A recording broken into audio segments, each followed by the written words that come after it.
کہا جاتا ہے کہ ایک سپیرا تھا، اسے زہریلے سانپ پکڑنے کا بہت شوق تھا۔ وہ اس غرض سے کوہ سرا، جنگل، پہاڑ، بیابان کا سفر کرتا رہتا تھا۔ ایک دفعہ سخت سردی کے موسم میں وہ سپیرا پہاڑوں کی طرف رخ کرتا ہے۔ جیسے ہی وہ پہاڑوں کی سرزمین پر پہنچتا ہے تو اسے ایک بہت بڑا اژدہا نظر آتا ہے۔ وہ اس کو دیکھ کر حیران رہ جاتا ہے۔ سانپ کیا بلکہ وہ ایک ستون تھا۔ اس کے دل میں خیال آتا ہے کہ اگر یہ سانپ مردہ حالت میں ہے تو اس کو میں پکڑ کر شہر میں لے جاؤں گا اور لوگ اس کو دیکھنے کی غرض سے آئیں گے اور میں کافی مال کما لوں گا۔ وہ جیسے ہی وہ سانپ کے قریب جاتا ہے، دیکھتا ہے تو وہ مردہ حالت میں ہوتا ہے۔ وہ سانپ کو جیسے تیسے کر کے شہر کی طرف لے آتا ہے۔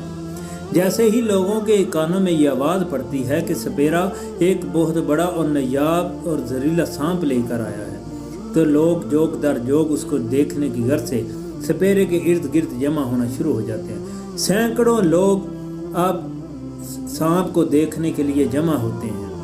اب ہوتا کچھ یوں ہے کہ لوگوں کے ہجوم کی وجہ سے حرارت پیدا ہوتی ہے اور اوپر سے سورج کی روشنی جب اس اژدہا پر، سانپ پر پڑتی ہے تو اس کے جسم میں تھر تھری پیدا ہونا شروع ہو جاتی ہے۔ اصل میں وہ جو اژدہا جسے وہ سپیرا بیوقوف مردہ سمجھ رہا ہوتا ہے، اصل میں وہ سردی کی وجہ سے ٹھٹھرا ہوا ہوتا ہے، اس کا وجود سن ہوتا ہے۔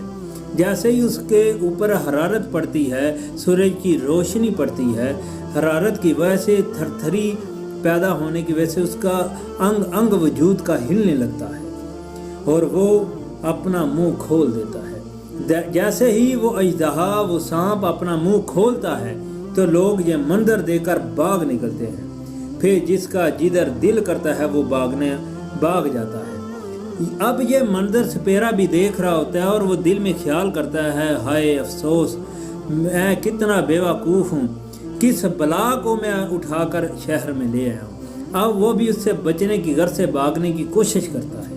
ہوتا کچھ یوں ہے، جیسے ہی وہ سپیرا بھاگنے کی کوشش کرتا ہے تو سانپ اپنا غار جیسا منہ کھول کر اس کو نگل لیتا ہے اور پاس ایک عمارت کے ارد گرد اپنے آپ کو لپیٹنا شروع کر دیتا ہے۔ جیسے ہی وہ خود کو لپیٹتا ہے تو سپیرے کی ہڈیاں تک سرما مر جاتی ہے۔ مولانا روم لکھتے ہیں، اے عزیز، اے انسان، غور کر، ہمارا نفس بھی اژدہا کی مانند ہے۔ یہ ذرائع اور وسائل نہ ہونے کی وجہ سے ٹھٹھرا ہوا ہے۔ اسے مردہ مت سمجھ، یہ ذرائع اور وسائل نہ ہونے کی وجہ سے ٹھٹھرا ہوا ہے۔ اللہ کی عبادت سے غفلت اور دنیا داری کی حرارت سے وہ حرکت میں آ جاتا ہے۔ اگر تم چاہتے ہو کہ میرا نفس ہمیشہ کے لیے ٹھٹھرا ہوا رہے تو پھر اللہ کے بتائے ہوئے قوانین اور نبی پاک کے بتائے ہوئے سننے کے مطابق اپنی زندگی گزارو تاکہ یہ نفس ہمیشہ کے لیے ٹھٹھرا رہے، ورنہ یاد رکھنا یہ نفس تمہیں کھا جائے گا جس طرح وہ اژدہا نے سپیرے کو کھا لیا۔ یہ صرف وسائل نہ ہونے کی وجہ سے ٹھٹھرا ہوا ہے، یاد رکھنا۔ دعاؤں میں یاد رکھیے گا۔ اللہ حافظ۔